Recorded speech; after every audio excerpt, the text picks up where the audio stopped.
계속해서 요한복음 강의 5번째입니다. 요한복음 1장 9절에서 16절까지 말씀이고요. 오직 하나님께로서 난 자들, 이런 제목으로 말씀 묵상하겠습니다. 참비 곧 세상에 와서 각 사람에게 비추는 빛이 있었나니 그가 세상에 계셨으며 세상은 그로 말미암아 지은 바 되었으되 세상이 그를 알지 못하였고 자기 땅에 오매 자기 백성 영접지 아니하였으나 영접하는 자고 그 이름을 믿는 자들에게 하나님의 자녀가 되는 권세를 주셨으니 이는 혈통으로나 육종으로나 사람의 뜻으로 하지 아니하고 오직 하나님께로서 난 자들이니라. 말씀이 육신이 되어 우리 가운데 거하시며 우리가 그 영광을 보니 아버지 독생자의 영광이요 은혜와 진리가 충만하더라. 요한이 그에 대하여 증거하여 외쳐가로되 내가 전에 말하기를 내 뒤에 오시는 이가 나보다 앞선 것은 나보다 먼저 계심이라 한 것이 이 사람을 가리킴이라 하니라. 우리가 다 그의 충만한 데서 받으니 은혜 위에 은혜를 하라. 아멘. 지난 시간에 우리 세례 요한에 대해서 좀 살펴봤는데요. 많은 경우에 인물로 접근을 해서 세례 요한이 얼마나 하나님의 앞에 쓰임받고 또 위대한 인물인가 하는 것을 어디에서 찾느냐 하면 그가 하는 삶의 스타일, 그의 성품, 그런 것에서부터 우리도 본받자 하는 것으로 많이 한다고 그렇게 말씀을 드렸어요. 그래서 심지어 어떤 분은 그는 우리 삶의 교과서요 거울이다. 이게 가장 한국에서 존경받고 유명한 알려진 영향력 있는 그런 분들의 설교에도 그렇게 말을 해요. 세례 요한은 제사장의 아들인데 굉장히 그 당시 제사장이라면 특권층이죠. 금수저물고 태어난 건데 그걸 다 포기하고 약대 털옷 입고 광야에서 석청 먹으면서 그렇게 광야에서 살았다는 것이죠. 이런 접근을 통해서 우리도 그렇게 해서 요즘은 절에 다니는 사람도 교회 다니는 사람도 다 툭하면 뭐예요? 내려놓자. 그래도 이제 요즘은 또 한들 더 나가서 이제 더 내려놓자. 뭘 내려놓을 게 그렇게 많은지 하여튼 내려놓자 이렇게 가요. 그런 그 이야기들을 들 때 물론 우리가 이해는 하지만 그 말 속에 있는 그 깊은 철학들이 우리의 영혼을 갉아먹고 있다는 생각을 우리는 하지 않습니다. 교묘하게 그 언어가 우리는 그런 말을 하면서 그 말이 우리를 컨디션한다, 이렇게 지배하기 시작한단 말이죠. 그렇죠? 그게 옳은 것처럼 그렇게 살아야 되는 것처럼, 그러니까 모든 신학인이 성경 말씀은 기억이 안 나고 그 압축된 사람들이 말한 그 내용이 그냥 단 것처럼 해버리니까 참 이상한 신앙생활을 할 수밖에 없다는 것이 저는 참 안타깝게 생각을 합니다. 왜냐하면 왜 그래야 되냐 하면 세례 요한이 그런 삶을 살 수 있냐는 건 그 예수가 하나님의 아들이고 그리스도라는 그 영광을 봤다는 거예요. 그러니 우리도 교회만 다니면 안 되고 정말로 그런 내려놓는 삶, 그런 세례 요한과 같은 그런 삶을, 훌륭한 삶을 산다면 하나님의 영광을 봐야 된다는 거예요. 과연 그러냐는 것입니다. 여러분은 조금만 질문을 해보시면 그러냐는, 영광 그 자체에 예수님이 오셨어도 보여줬는데도 사람들은 봐서 변했어요? 받아들였어요? 그럼 어떻게 생각하십니까? 보면 된다며. 보면도 안 됩니다. 어떤 사람들은 지금도 그렇습니다. 하나님 보여달라, 어떻게 경험하게 해달라, 하나님을 경험하는 사람 많이들 얘기합니다. 지금 예수님이 이 자리에 만약에 오신다면 여러분 그분 예수라고 믿고 여러분의 목숨을 내놓고 따를 것 같아요? 한번 질문해 보세요, 본인들한테. 그렇다고 생각하죠? 당시의 바리새인들도 유대인들도 다 그랬습니다. 메시아를 얼마나 기다렸습니까, 그들이. 그러나 오면 그 메시아라고 하는 그 예수를, 본인이 메시아라고 말하는 그 예수를 죽여버립니다. 이런 잘못된 시각을 가지게 된 것이 오늘 본문에 있는 내용들을 문맥으로 보지 않고요, 딱딱 뜯어서 그냥 이렇게 뜯어서 띄어내서 한 구절 한 구절을 가지고 하기 때문에 그렇단 말입니다. 특별히 그 12절에 영접하는 자고 그 이름을 믿는 자 하나님의 자녀가 되는 권세를 주셨다. 이 영접하면 하나님의 자녀가 된다라는 이것 때문에 전도하는 것부터 복음 전하는 것, 내가 예수 믿은 것 전부가 다 내가 영접했고 내가 믿었고 또 우리는 예수 믿게 해야 되고 믿으면 된다고 가르치는 거예요. 근데 지난번에 우리가 본 대로 그러면 정말 그렇게 하면 다 믿냐는 것입니다. 전하면 다 믿어요? 다 믿지도 않고 어떤 사람은 믿고 어떤 사람은 믿지 않습니다. 그럼 우리가 이렇게 물어볼 수 있습니다. 당신이 예수 믿었다면, 지금 여러분들에게도 스스로 한번 질문해 보세요. 내가 예수 믿고 저 사람도 예수 믿었다고 하는데 그럼 그게 누구가 한 일인가? 예수 믿은 게 누가 한 일이냐? 내가 믿은 거예요? 예수를 내가 믿은 거예요? 아니면 누가 믿게 해준 거예요? 누가 믿은 거예요? 그럼 교회 좀 다니신 분들은 또 신앙생활 좀 한 분들은 어떻게 말해요? 내가 믿지만 그 믿음을 예수님께서 믿음을 주셔서 믿었다고 말을 해요. 그 믿음을 줘야지 된다는 거예요. 그러면 그 다음에 또 그래는 말은 그렇게 하지만 또 그런 말을 하는 자신이나 다른 사람들도 어떻게 이해를 해요? 그럼 전도할 필요가 뭐가 있냐? 주님이 하나님이 다 하신다며. 그렇죠? 당연히 그런 말이 나올 수밖에 없는 거예요. 그럼 뭐 열릴 이유가 뭐가 있냐 이거예요. 그 말은 이게 성경은 분명히 예수님이 믿음을 주시고 하나님이 믿게 해야 된다라고 해서 들어서 말은 그렇게 하고 그게 겸손의 표현식으로 받아들이는 거예요. 겸양으로. 그렇죠? 자기가 다 해놓고도 잘하셔서 수고했어요. 아이고 제가 뭐 했어요. 하나님이 힘 주셔서 하지요. 이렇게 말해요. 가만 들으면 또 그 은혜는 실없잖아 그게. 그러면 정말로 하나님이 힘 주셔서 했는데 왜 몸살 나냐 이거요. 그 다음에 왜 삐지냐 이거요. 그 다음 시험 들기는 왜 시험 들어 안 한다고 그러냐 이거요. 그럼 말이 안 되잖아. 내가 했지. 했는데 이게 지나쳐버리면 그렇게 될 수 있죠. 그죠? 이런 게 혼란스럽단 말입니다.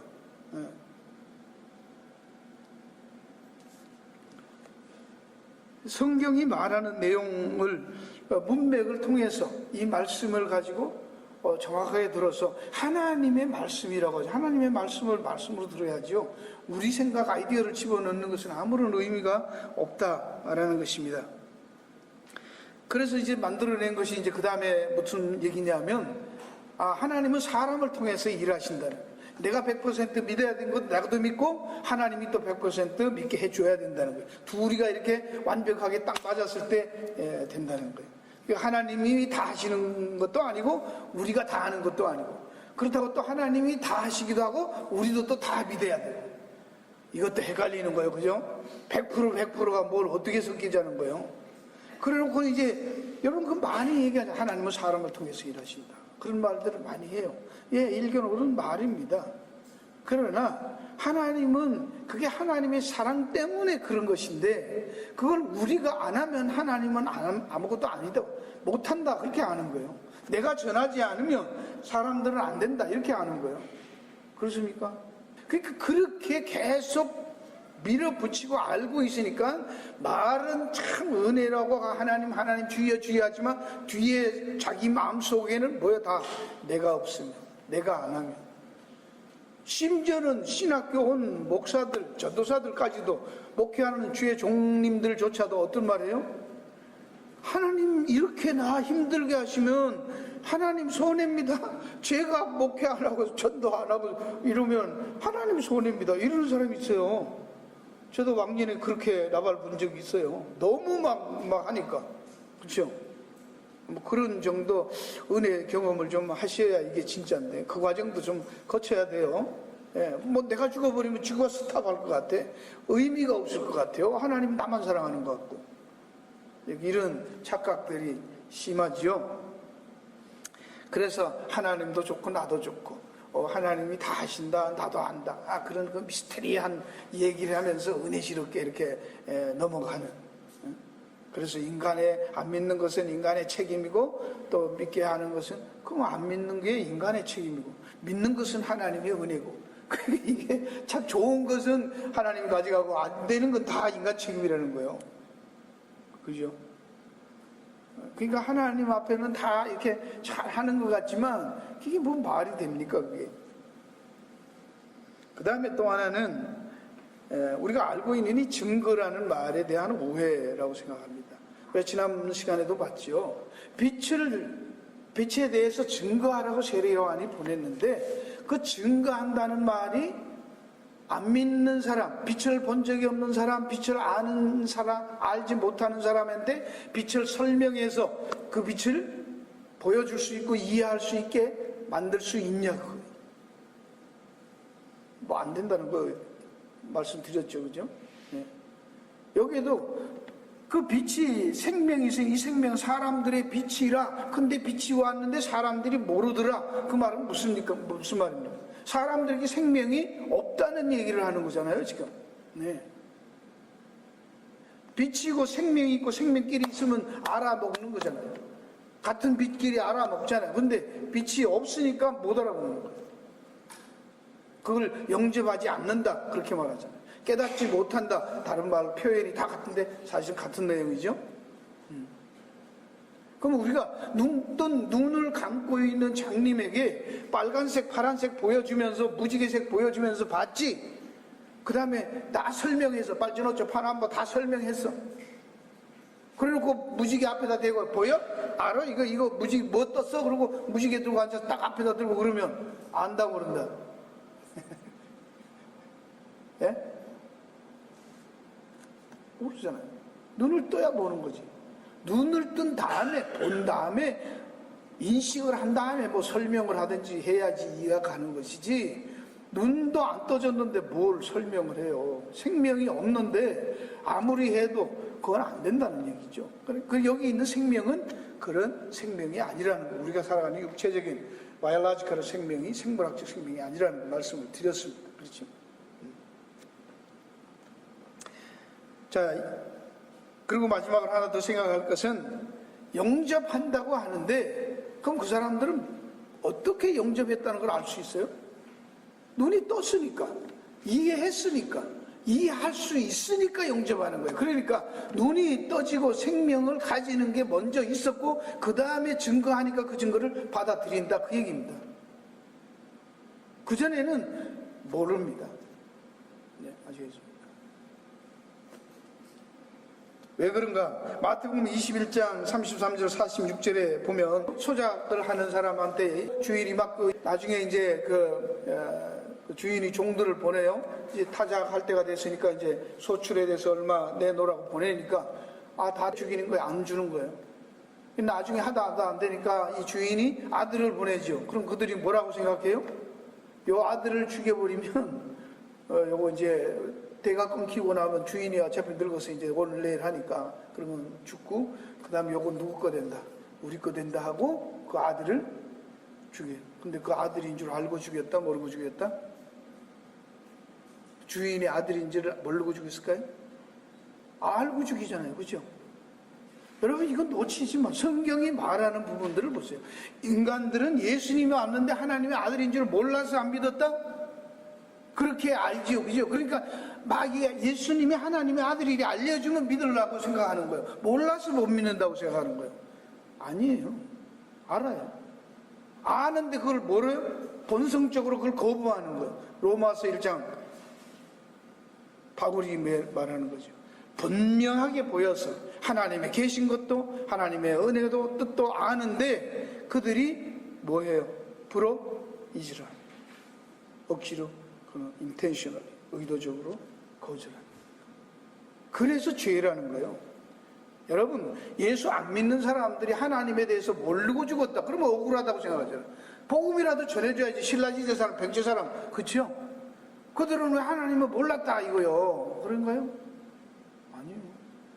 세상에 있는 모든 사람들은 다 압니다. 하나님의 존재에 대해서. 동방박사도 아니까 찾아오잖아요. 예수님 태어난 거 알고 찾아오잖아요. 아는데 거부하는 거예요. 그들에게 열어주지 않기 때문에 우리가 생각할 때는 복음이 이게 빛이 깨닫지 못하더라 하는 이 단어도 사실은 우리가 보통 보면 참빛, 거짓 이럴 때는 진짜와 가짜 이런 식으로 분별을 해요. 근데 이 원어로 들어가 보면은 이 부분적으로만 알려줬던 거예요. 부분적으로. 부분이 전체를 못 봤다 그 얘기입니다. 전체를 모른다는 거예요. 그 말은 뭡니까?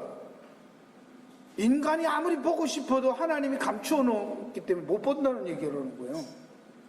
이게 참, 이 감리교 다니는 사람들 들어보면 아주 기가 막힌 얘기, 도대체 이해가 안 가시죠? 싸우지요. 예. 그러니까 전부 누구 책임? 누구 책임 같아요? 하나님이잖아요. 안 보여줘놓고 안 믿었다고 그러잖아. 보여줘서 믿을 텐데. 하나님이 감춰버립니다. 왜 감췄어요? 여러분 창세기에 있지요? 창세기 공부할 때 왜 감췄어요? 뭘 감췄어요 하나님이? 생명나무. 두루 도는 화형검으로 막아버리죠. 인간들이 접근 못하게 해버렸죠. 그렇죠? 그 생명이 이제 나타난 거예요. 감춰버리잖아요. 이사야서에도 6장에도 우리가 누구를 위해서 갈 거 우리가 막 선교사 파송할 때 그 얘기도 말씀을 드립니다. 그때 가서 하나님이 뭐라고 해요? 우리는 가서 복음 전하러 가자 할 때 선교사 파송할 때 구절을 많이 하는데 나 주여 내가 여기서 하늘 나를 보내소서 그러잖아요. 그 다음 구절을 보세요. 어떻게 돼 있나? 가서 뭐 하라고 그러는 거예요? 보는 자를 못 보게 하고 막아버리죠. 못 보게 하라는 거예요. 그러니까 여러분 이게 하나님에 대해서 우리가 너무 모르는 거예요. 성경에 있는 하나님을 우리 인간적인 생각으로 하나님을 이해하는 거예요. 그게 참으로 심각한 문제예요.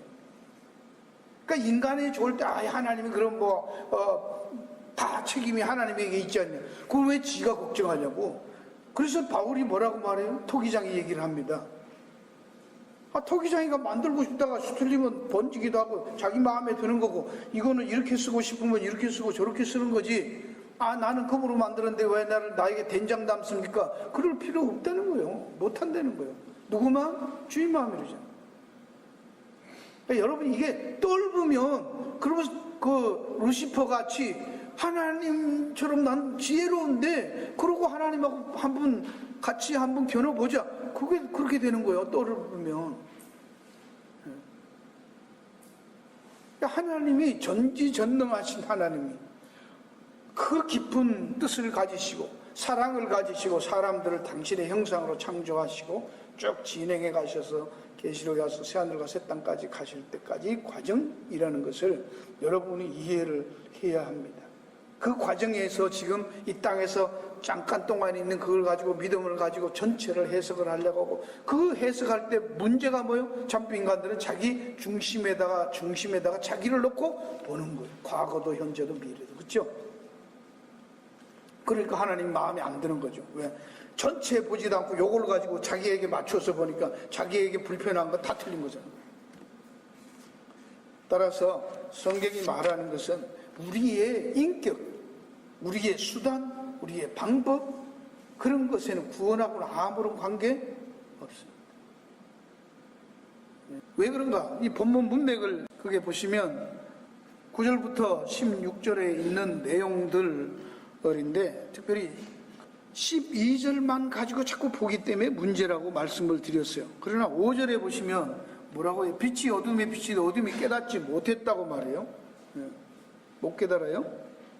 참빛이라고 하는데 그 참빛은 아까 말한 대로 그러니까 fully 다 보여주시는 빛이 아니었어요. 인간들이 갖고 있는 건 전부 부변적이고 파편적인 거예요. 거기다 인간들이 덕칠한 거예요. 그래서 그걸 진리라고 말하는 거예요. 그게 세상 종교 철학이에요.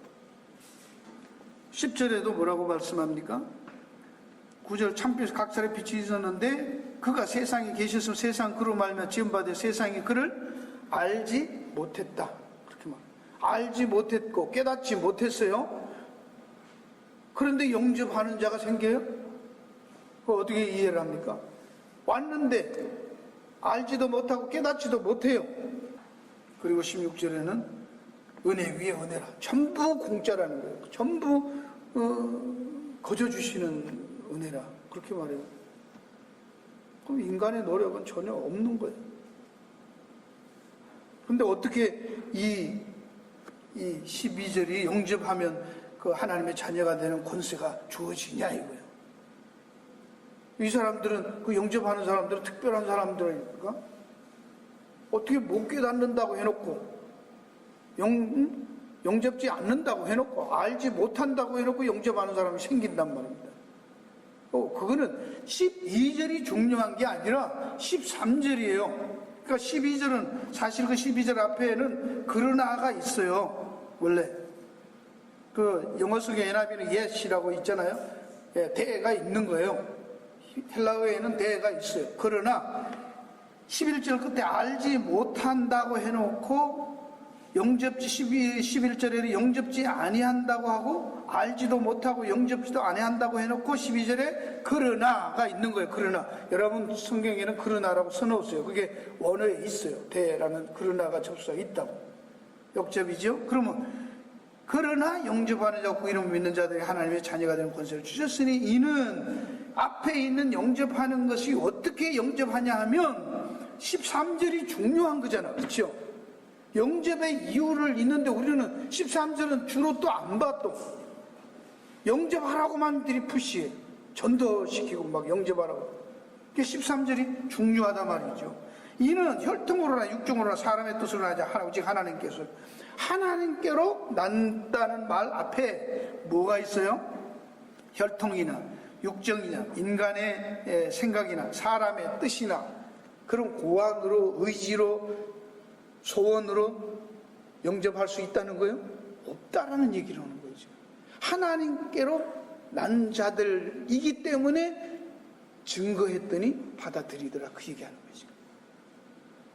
여기에 말하는 권세라는 것은 우리는 그냥 또 하나님 자녀가 되면 갑자기 막 쉬쉬해서 막 그런, 아니, 자녀가라는 위치에 따르는 기능적인 것을 말하는 거죠. 권세라는 것은. 그죠? 예. 경찰이라는 그 권세는 경찰이라는 지위가 주는 힘이지, 경찰 자체가 강도보다 싸움 잘하고 힘이 좋거나 총도 잘 쏘고 그런 건 아니에요. 그렇죠? 경찰이기 때문에 손들고, 경찰이기 때문에 손들어 그러면 서고, 차도 가다가 서라 그러면 서고 그러는 거예요. 그걸 권위라고 하는 거예요. 그러니까 여러분이 예수 믿었다 무슨 은사 받아가지고 그런 것들을 가지고 자칫 잘못하면 너무 그런 기능적으로 보지 않고 자기가 소유한 파워와 능력으로 생각하기 때문에 착각들을 많이 해요. 그런 거 없단 말입니다.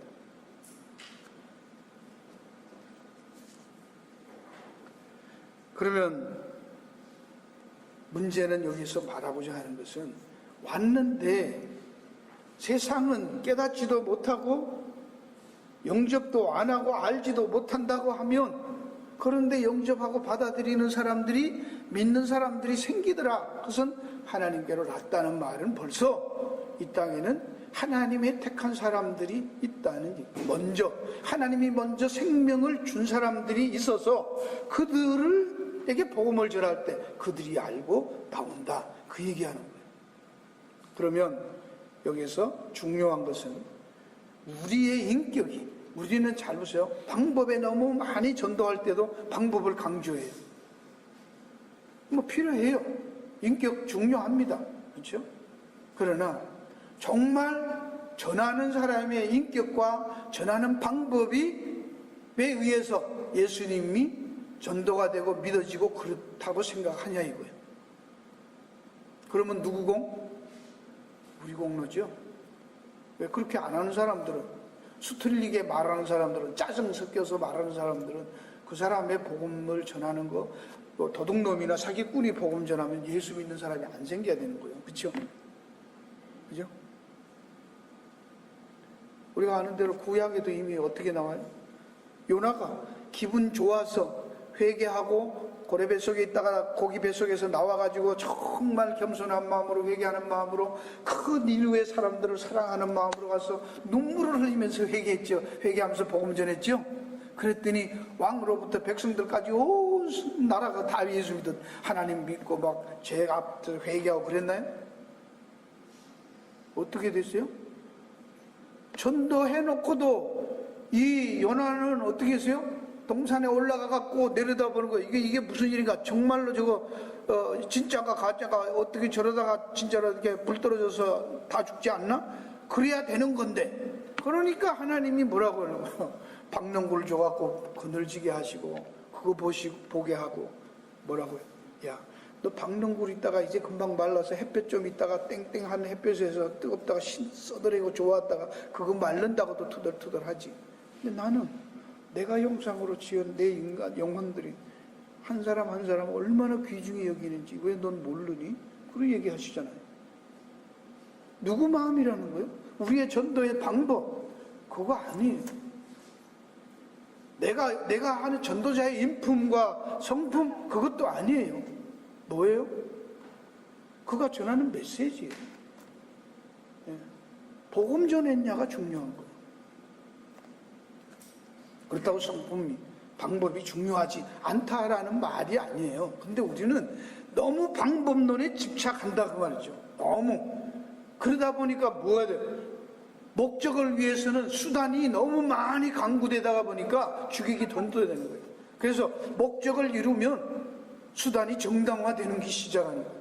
그럼 나중에는 메시지가 중요한 게 아니라 사람들을 교회로 많이 끌어와서 예수 믿게 했다는 그 방법이 지배하기 시작한다 그 얘기입니다. 그거는 심각한 문제예요. 그러면 사람이 일한 것이지 하나님은 아니라고 생각합니다. 그러니까 우리가 앞서면 하나님이 손해다 그런 얘기는 우리가 전도하지 않으면 세상은 구원받을 사람은 없다 그렇게 생각합니다. 하나님이 우리에게 증인이 되어서 전도를 통해서 증인하라고 하는 말은 하나님이 이미 택한 자들을 우리를 통해서 그들을 찾아내는 일을 하는 것이죠. 하나님의 백성을 찾아내는 것이지. 우리는 그들이 누군지 모르기 때문에 열심히 찾는 일밖에 우리가 할 일이 없다라는 것입니다. 그래서 이 13절에 보면 혈통이나 육정으로 사람의 뜻으로 나지 오직 하나님께로서 난 자들이다 라는 하나님이 바뀌어주고 변화시켜준 그 사람들을 우리는 찾는 것이지 우리가 변화시키고 우리가 그들을 생명을 주는 자는 아니다. 그래서 우리는 그저 주인의 말에 순종해서 말만 전하는 것이지 우리의 능력에 의해서 그들의 영혼이 좌지우지되는 그런 것이 아니라는 얘기입니다. 그러면 하나 더 나가서 만약에 믿는 것이 인간의 의지가 아니라면 그 믿지 않는 건 어떠냐고. 믿지 않는 건. 믿지 않는 것도 인간의 의지로 결정할 수 있다고 생각합니까? 자기가 믿지 않는 것도 안 믿는 자로 할 수 있다는 거예요? 여러분 우리 생각에 어떻습니까? 사람이 그러면 자기가 안 믿으면 안 믿을 수 있지 내가 안 믿으면 안 믿어질 수 있다고 생각하십니까? 그러면 하나님께서 우리가 지난번에도 한번 공부한 적이 있어요. 5가지 기독교의 가장 중요한 5가지 교리에 대해서 우리 튤립 배웠죠. 전적 부패에 대해서 그 다음에 리미티드 어톤먼트 튤립이라는 게 5가지. 그래서 마지막에 가면은 perseverance of saint 성도의 견인 이런 게 있어요. 그 다음에 irresistible grace 불광력적 은혜.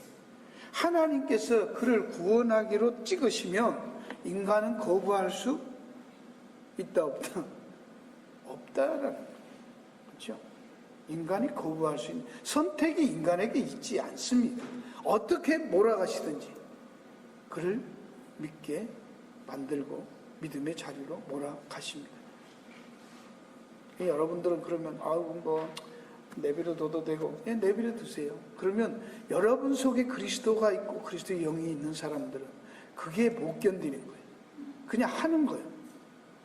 여러분 왜 그러냐면요. 때로는 뭐 안 해주기도 해요. 여러분의 자녀에 대해서 자녀가 그냥 말해도 안 들으면 그냥 내버려 두지요. 그 내버려 두면 속이 편안하죠. 이제 에이 이제 뭐 저 자식 할 만큼 했었는데 말 안 들으니까 냅둬. 그러고 나면 지 인생 지가 사는 거야. 그러면 이제 아유 골치 아픈 혹 하나 떨어졌고 책임도 없고 이제 뭐 편안하다. 그런 분 있으면 손 들으시기 바래요. 그러면 그리스도께서 그리스도의 영이 우리 안에서 뭐 하신다? 탄식하신대잖아요. 그러니까 몰고 가십니다. 아시겠어요? 그거를 징계라고 하지. 디스플린. 예. 때로는 하나님이 해야 할 일이 있고 우리가 거기에 대해서 거부할 수 있어요. 그럴 때 하나님은 상황을 통해서 사람을 통해서 자기의 심령을 통해서도 그것에 대해서 못 견디게 하는 거예요. 우리는 우리 책임감으로 할 때도 있지만 모르겠어요. 뭐 우리가 홈레스 사역하자 어제 갔다 왔습니다. 뭐 안 가신 분들은 마음이 편안해갖고 뭐 장로님하고 박지사님하고 목사님 한다고 그러니까 뭐 지그들끼리 잘 뭐 하겠지 뭐. 그렇게 해서 편안했다고 잠 잘 잤다. 그러면 같은 교인일까 아닐까 모르겠네. 안 편안했죠. 형편이 못 돼서 못 가고 미안하지. 그치요? 그치요? 그랬다고 해야지. 예. 그런 거잖아요. 우리는 가가지고 그들은 안 왔는데 우리끼리만 고생하냐, 왜 안 오고 누구는 하고 누구는 안 하냐, 그러냐고 또 아니잖아요. 누가 시켜서 또 하지만 때로는 자기 마음에 그게 좋아서 감사해서 하는 거예요. 여러분 이 부분을 알기 위해서 좀 못한데요. 로마서를 가서 보면 로마서 7장에 한번 가서 볼게요. 로마서 7장을 가보면 바울이 고민하는 얘기가 있습니다. 바울이 18절부터 보면 내 속, 곧 내 육신에 로마서 7장 18절에 내 육신에 선한 것이 거하지 않은 줄 아니 원함은 내게 있으나 선을 행하는 것은 없노라. 내가 원하는 바 선을 하지 않아 도리어 원치 않은 바 악은 행하는도다. 그 바울이 지금 이걸 가지고 뭐 예수 믿기 전이냐 후냐 막 그런 거 하는데 이건 예수 믿은 고백이지요. 예수 믿고 난 다음에 분명히 자기 속의 갈등을 얘기하는 겁니다. 왜냐하면 그 다음에 이어지는 거 보면 예수도 안 믿는 사람이 그리스도 안에서 내가 감사하다 그런 말이 우리 주 예수 하나님께 감사하리 이런 말이 어떻게 나옵니까? 그렇죠? 말이 안 되는 거죠. 문맥으로 보면 그런데 여러분의 때 바울 같은 대단한 사도도 이 은혜가 충만한 로마서를 쓰고 있는 이 당시에도 바울의 한쪽 속에 자기 속에서 이런 갈등이 있었다는 거예요? 없었다는 거예요? 있단 말입니다. 그러니까 쳐다보고 왜 장로님이 그러냐, 목사님이 그러냐, 권사님이 그러냐, 그러면 안 되는 거예요. 그 여전히 죽이고 죄인이고 인간이에요. 자기밖에 모르고 더러운 생각하고 그런 인간이에요. 고민하고 있다고 지금. 나는 안 그렇게 살고 싶어요. 그렇죠? 누가 죄 짓고 싶고 누가 그렇게 미워하고 누가 그렇게 사람 괴롭게 하고 싶은 사람이 누가 있어요? 사랑받고 싶고 전부 잘해주고 싶지요. 안 된다는 거예요. 안 된다는 거예요. 그 고민을 하는 거예요. 그래서 오라 나는 공고한 사람이라 이거 어떻게 하면 좋으냐? 방법이 없다. 방법이 없다라는 거예요. 예수를 믿은 다음에도 여전히 이런 갈등 속에 있다는 거예요. 무슨 은혜를 받으면 그런 생각은 안 난다. 나는 전혀 아무 생각도 없고 늘 중한 생각하고 찬송만 나오고 눈물만 줄줄줄 흐르고 영혼들이 불쌍해가지고 그럴 수도 있겠죠. 한두 사람 그런 사람도 있겠지. 그러나 다 그런 건 아니란 말이에요. 별별 사람이 다 있다는 얘기입니다. 그것도 여기 성경에 나옵니다. 다음에 보면 요한복음 오라 나는 공과 이 사망의 모습 누가 나를 건져내라. 그러면서 25절에 7장 25 우리 주 예수 그리스도로 말미암아 하나님께 감사하리라. 그런즉 내 자신이 마음으로는 하나님의 법을 육신으로는 죄의 법을 섬기노라. 두 속에 사여 있잖아요. 정말은 하나님 뜻대로 살고 싶은 게 본심이고 이제는 그런데 안 된다. 울고불고 해도 안 되더라. 그런데 그래서 그리스도 예수 안에 이제는 정죄함이 없다고. 그럼 어떡하라는 거예요? 생각을. 자꾸 안 되는 거 붙들고 앉아서 육신을 죽이고 고난을 겪고 내 성질이 왜 그러냐, 내가 왜 이러냐, 자꾸 그거하고 싸우면 어떻게 된다? 점점 그쪽으로 가요. 쥐야 귀신아 물러가라, 쥐야 물러갈지어다, 이런 사람들 뭐 걸린다? 귀신이 자주 찾아오는 거예요. 그렇죠? 그 괜히 지나가도 귀신 불러대는 거잖아. 가만히 있는 귀신한테 자꾸 가라 그러니까, 아니 안 갔는데 가라 그러니까 그냥 가다가도 돌아오는 거지. 그러고 하지 말라는 얘기예요. 우리의 생각은, 우리는 그렇다는 존재를 알고 우리 생각을 어디에다 맞추라? 하나님 은혜, 생명의 법에다가 두고 그것만 생각하고 그걸 하려고 하지. 내가 못났다, 나는 부족하다, 그쪽은 못난 줄 알아. 부족한 거 알아. 그 하나님 모르시는가? 로마서 5장 8절에 우리가 죄인이었을 때 하나님 불렀어요. 그렇죠? 그래서 하나님이 견인이라고 하는데, 저는 해석을 아니라고 신학자들은 하는데, 저는 해석을, 성도의 견인은 하나님이 자동차 견인이라고 하잖아요. 자동차 갈 때 이렇게 그 트레일러 끌고 가잖아요. 그죠? 토잉카에 끌고 가는 그걸 견인이라고 하잖아요. 견인차. 그 차는 차인데 달아가지고 그냥 앞에 차 끌고 가는 거예요. 그냥 회 끼워서 그냥 끌고 가시는 거예요, 하나님이. 그래서 어제도 보니까 그 홈레스 하는데 어떤 형제가 설교를 막 하더라고.